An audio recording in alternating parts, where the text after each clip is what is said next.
അദ്ദേഹം ഇലക്ഷൻ കൺവെൻഷനിൽ പല വീരവാദങ്ങൾ പറയുന്നതിന്റെ കൂട്ടത്തിൽ പറയുന്നതായിട്ടാണ് കേട്ടിട്ടുള്ളത്. അല്ലാതെ ഔദ്യോഗികമായിട്ടുള്ള ക്ഷണോ അത് അദ്ദേഹം അല്ലല്ലോ ക്ഷണിക്കേണ്ടത്. ആ നിലയിലുള്ള ഒരു ജനാധിപത്യ സംവാദം ഒന്നും കഴിഞ്ഞ 5 വർഷവും അദ്ദേഹത്തിന്റെ ഭാഗത്ത് നിന്ന് അതിനുള്ള സന്നദ്ധത ഉണ്ടായിരുന്നില്ലല്ലോ. ഏകപക്ഷീയമായി അങ്ങേയറ്റത്തെ ഒരു ധാർഷ്ട്യത്തോടെയും ഒക്കെ മുന്നോട്ട് പോവുമായിരുന്നല്ലോ.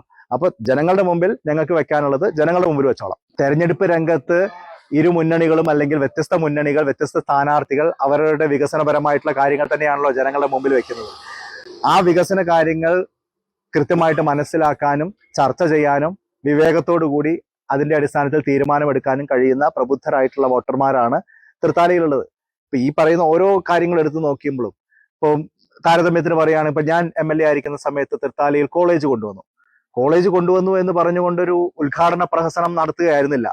ആ കോളേജ് തുടങ്ങി, അതിന് യൂണിവേഴ്സിറ്റിയുടെ അംഗീകാരം നേടി, അതിന് UGCയുടെ അംഗീകാരം നേടി, അവിടെ കോഴ്സുകൾ അംഗീകാരം നേടി, അവിടുത്തെ അനുവദിച്ച വർഷം തന്നെ ക്ലാസ്സുകൾ ആരംഭിച്ചു, 2ാമത്തെ വർഷം പൂർത്തീകരിച്ചു, 3ാമത്തെ വർഷം പൂർത്തീകരിച്ചു, 5 വർഷത്തിനുള്ളിൽ ആദ്യത്തെ ബാച്ച് പഠനം പൂർത്തീകരിച്ച് പുറത്തിറങ്ങി. 2011 മുതൽ 2016 വരെയുള്ള 5 വർഷത്തിനകത്ത് ഒരു കോളേജ് ആരംഭിച്ച് അവിടുത്തെ ആദ്യത്തെ ബാച്ച് പഠനം പൂർത്തീകരിച്ച് പുറത്തിറങ്ങി. ഇവിടെ ഇപ്പോൾ ഈ കഴിഞ്ഞ 5 വർഷത്തിൽ ഒരു നഴ്സിംഗ് കോളേജ് വരും എന്ന് പറഞ്ഞുകൊണ്ട് 5 വർഷം തള്ളി നീക്കി. എന്നിട്ട് അവസാനം ഇലക്ഷൻ നോട്ടിഫിക്കേഷന്റെ 3 ദിവസം മുമ്പ് നഴ്സിംഗ് കോളേജിന്റെ ഒരു ഉദ്ഘാടന പ്രഹസനം നടത്തുകയാണ്. ആ നഴ്സിംഗ് കോളേജ് എവിടെയാണ്? ആ നഴ്സിംഗ് കോളേജിന് സ്ഥലമുണ്ടോ? കെട്ടിടമുണ്ടോ? അതിന് നഴ്സിംഗ് കൗൺസിലിന്റെ അംഗീകാരമുണ്ടോ? അവിടേക്ക് അഡ്മിഷൻ നടത്തിയിട്ടുണ്ടോ? അവിടെ എന്നാണ് ക്ലാസ് തുടങ്ങുക? അവിടെ അധ്യാപകരെ നിയമിച്ചിട്ടുണ്ടോ?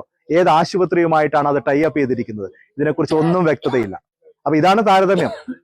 VT ബൽറാമിന്റെ കാലത്ത് വന്ന തൃത്താല കോളേജ് യാഥാർത്ഥ്യമായി എന്ന് മാത്രമല്ല, അത് കുട്ടികൾക്ക് പഠിച്ച് പഠനം പൂർത്തീകരിച്ച് പുറത്തിറങ്ങാൻ സാധിച്ചു. ഇവിടെ നഴ്സിംഗ് കോളേജ് പ്രഖ്യാപനം മാത്രമായിട്ട് നിൽക്കുകയാണ്. അപ്പോൾ ഓരോ വികസന നേട്ടം എടുത്തു നോക്കുമ്പോഴും വികസന രംഗത്ത് ഇവർ മുന്നോട്ട് വയ്ക്കുന്ന ഓരോ അവകാശവാദത്തെയും വസ്തുതകൾ സഹിതം ജനങ്ങൾക്ക് മുമ്പിൽ വിശദീകരിക്കാൻ ഞങ്ങൾക്ക് കഴിയും. അത് ജനങ്ങളുമായിട്ട് വിശദീകരിക്കും.